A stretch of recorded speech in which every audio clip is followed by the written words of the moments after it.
मैं आज उन सारे बच्चों से कुछ कहना चाहती हूँ जिनकी अभी अभी शादी हुई है और उनकी पत्नी आ गई है उनके घर में। अब ये बेटे जो हैं अपनी माँ की एक भी नहीं सुनेंगे। बस अपनी माँ में अब इनको गलतियाँ ही गलतियाँ नज़र आएगी, क्योंकि इनकी पत्नी जो आ गई है सुघड़, सुंदर, संस्कारी। अब ऐसे में इन बेटों को अपनी माँ से क्या ही मतलब, क्या ही काम माँ का इनकी ज़िंदगी में। पत्नी कहे तो दिन है, पत्नी कहे तो रात है।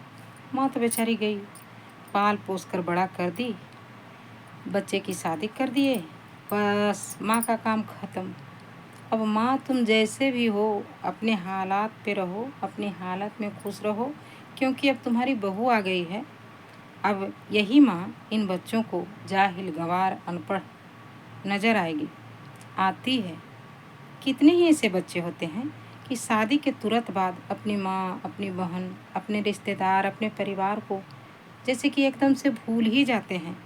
इनका तो अपना बस इनकी बीवी होती है और फिर इनके ससुराल वाले, बस उन्हीं के कहने पे ये चलते हैं और तरह तरह का दुख और पीड़ा देते हैं अपने माँ बाप को।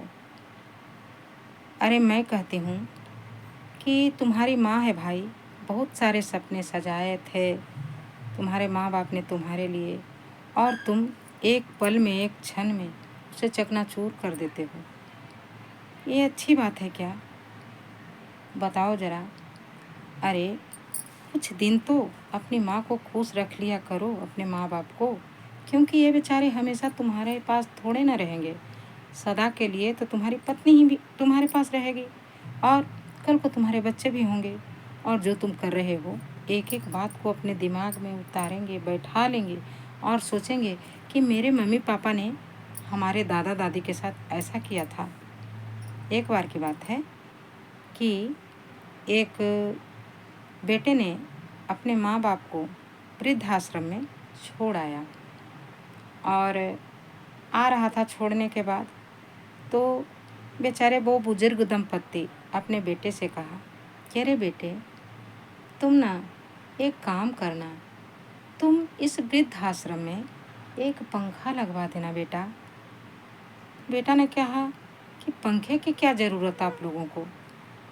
तो बेचारे वो बुजुर्ग दंपत्ति के आंखों में आंसू आ गए, क्योंकि वो दोनों ना अपने बेटे से बहुत प्यार करते थे, पलकों पे बिठा के रखते थे।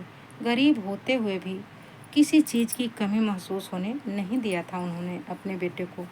और जहाँ तक बन सकता था मेहनत मजदूरी करके वो अपने बेटे का हर ख्वाहिश, हर इच्छा पूरा करते थे। तो उस बुजुर्ग दंपत्ति ने अपने बेटे से कहा कि बेटा यहाँ एक पंखा लगा देना। तो बेटे ने कहा ऐसा क्यों?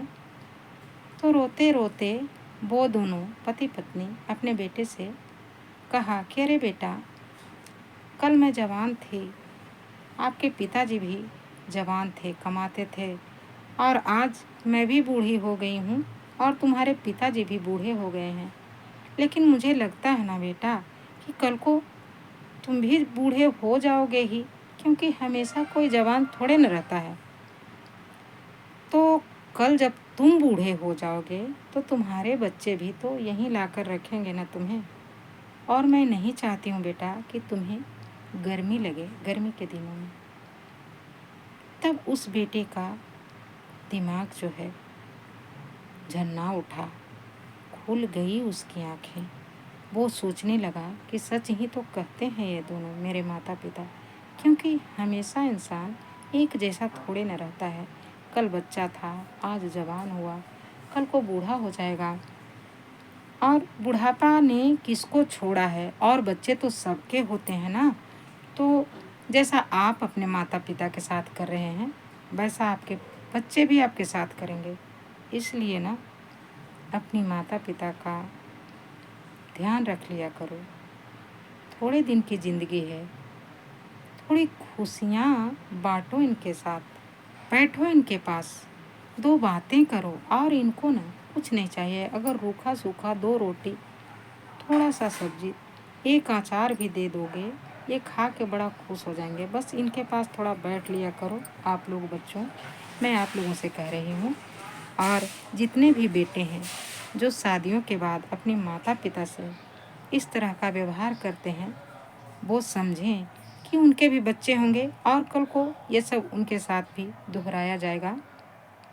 इसलिए अच्छे बन के रहिए, सच्चे बन के रहिए, अपने माता पिता का ख्याल रखिए, तब कल को जा कर के आप भी एक अच्छे पिता बनेंगे, और लड़की हैं तो अच्छी माँ बनेगी। जो आप करते हैं आपके बच्चे पर उसी का प्रभाव पड़ता है। अगर आप बच्चे के चारों तरफ सकारात्मक सोच, सौहार्दता, प्रेम भरी वातावरण फैलाएंगे तो आपके बच्चे भी बहुत संस्कारी हो जाएंगे। और बच्चों को उसके दादा दादी के पास अवश्य बैठने देना चाहिए। कितने ही माता पिता ऐसे होते हैं जो अपने बच्चों को उसके दादा दादी के पास नहीं बैठने देते कि पता नहीं क्या सीख जाएगा। आजकल मॉडर्न बन रहे हैं ना हमारे समाज में महिलाएं, तो इन्होंने बुजुर्गों का ही पत्ता काट दिया। ये अपने बच्चे को अपने दादा दादी के पास नहीं बैठने देती हैं कि पता नहीं क्या सीख जाए। अरे महिलाओं, कल जब दादी बनोगी तब तुम्हें इस बात का एहसास होगा कि कितना बुरा लगता है जब बच्चे अपने दादा दादी के पास नहीं जा पाते अपने माता पिता की वजह से कि पता नहीं क्या सिखा दे। अरे तुम्हारे बड़े बुजुर्ग कुछ कभी गलत सिखा ही नहीं सकते। बच्चे के प्रति उनका भी मोह होता है। वो सोचते हैं कि उनके पास भी कोई बैठे तो बातें करे और बच्चे उनसे कहानियाँ सुने। नहीं समझ सकते हैं जो अभी नवयुवक हैं। हाँ समझेंगे ना, जब वो दादा दादी बनेंगे, जब वो माता पिता बनेंगे और उनके बच्चे भी उनसे कन्नी काटने लगेंगे, तब समझ में आएगा कि हमने क्या गलती करी थी। ठीक है, तो अभी मुझे फुर्सत नहीं है, देख सकते हैं मैं कैसे रहती हूँ। और काम धंधा से कभी फुर्सत मिला है क्या किसी महिला को? आप लोगों से थोड़ा बात हो जाता है ना तो अच्छा लगता है। आप लोग अगर मेरी वीडियो को देखते हैं, लाइक कमेंट करते हैं तो मुझे थोड़ा अच्छा लगता है, क्योंकि इस व्यस्ततम ज़िंदगी में ना किसी के पास किसी के लिए फुर्सत ही कहाँ होती है। बस जिसे देखो वही मस्त है, जिसे देखो अपने आप में मस्त है। क्या होगा इस समाज का, इस दुनिया का, मेरी तो समझ में नहीं आ रही है। अभी हमारे बच्चे छोटे हैं, पता नहीं मेरी भी बहू कैसी आएगी, क्या कहा जा सकता है। खैर कोई बात नहीं, डोंट माइंड, जो होगा देखा जाएगा। तब तक के लिए आप लोगों से बाय बाय, धन्यवाद।